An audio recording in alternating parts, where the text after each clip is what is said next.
नमस्कार विद्यार्थी मित्रांनो, स्पेक्ट्रम अकॅडमीच्या ऑनलाईन प्लॅटफॉर्मवर आपले सहर्ष स्वागत आहे। आज आपण बघणार आहोत दैनिक चालू घडामोडी 9 मार्च 2023च्या। चला तर सुरुवात करूया आजच्या पहिल्या बातमीला। महाराष्ट्राचा अर्थसंकल्प 2023 9 मार्च 2023 रोजी सादर करण्यात आला।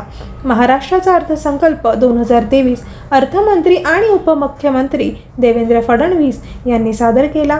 त्यांनी यंदा अर्थसंकल्प सादरीकरणाची नवी पद्धत राज्यात आणली आहे। यंदा प्रथमच राज्याचा अर्थसंकल्प आयपॅडवर वाचण्यात आला। अर्थमंत्री देवेंद्र फडणवीस यांनी ही नवी प्रथा सुरू केली। आगामी आर्थिक वर्षात विविध कामांसाठी करण्यात आलेल्या तरतुदींची घोषणा फडणवीसांनी केली। वळूया पुढील बातमीकडे। दुसरी घडामोड आहे, माणिक सहा यांनी त्रिपुराचे 13वे मुख्यमंत्री म्हणून शपथ घेतली आहे। 16 फेब्रुवारीच्या विधानसभा निवडणुकीत भाजपने विजय मिळवल्यानंतर माणिक सहा यांनी त्रिपुराचे मुख्यमंत्री म्हणून दुसऱ्यांदा 13वे मुख्यमंत्री म्हणूनही शपथ घेतली। इतर 8 मंत्र्यांनी शपथ घेतली। राज्यपाल सत्यदेव नारायण आर्य यांनी पंतप्रधान नरेंद्र मोदी यांच्या उपस्थितीत श्री साहा आणि आणखी 8 आमदारांना मंत्री म्हणून पद आणि गोपनीयतेची शपथ दिली आहे। वळूया तिसऱ्या घडामोडीकडे। सॅव्हलॉन इंडियाने सचिन तेंडुलकरची जगातील पहिला हँड ॲम्बॅसेडर म्हणून नियुक्ती केली आहे। सॅव्हलॉनने आपल्या स्वस्थ भारत मिशनसाठी क्रिकेटचा देव सचिन तेंडुलकर हा जगातील पहिला हँड ॲम्बॅसेडर म्हणून नियुक्त केला। ITCचे सॅव्हलॉन स्वस्थ इंडिया मिशन अग्रस्थानी आहे। नाविन्यपूर्ण अनुभव आणि उपक्रमांद्वारे हाताच्या स्वच्छतेसाठी वर्तणुकीत बदल घडवून आणत आहे। 2016 मध्ये सुरू झालेला सॅव्हलॉन स्वच्छ इंडिया मिशन कार्यक्रम ITC लिमिटेडद्वारे चालवला जातो। वळूया आजच्या चौथ्या घडामोडीकडे। 5वी ASEAN India business summit 6 March 2023 रोजी क्वालालंपूर येथे झाली। 5वी ASEAN India business summit 6 March 2023 रोजी क्वालालंपूर येथे झाली।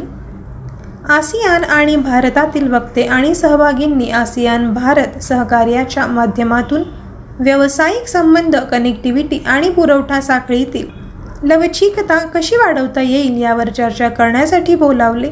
इलेक्ट्रॉनिक्स आणि माहिती तंत्रज्ञान राज्यमंत्री 5व्या एशियन भारत व्यापार शिखर परिषदेला संबोधित केले।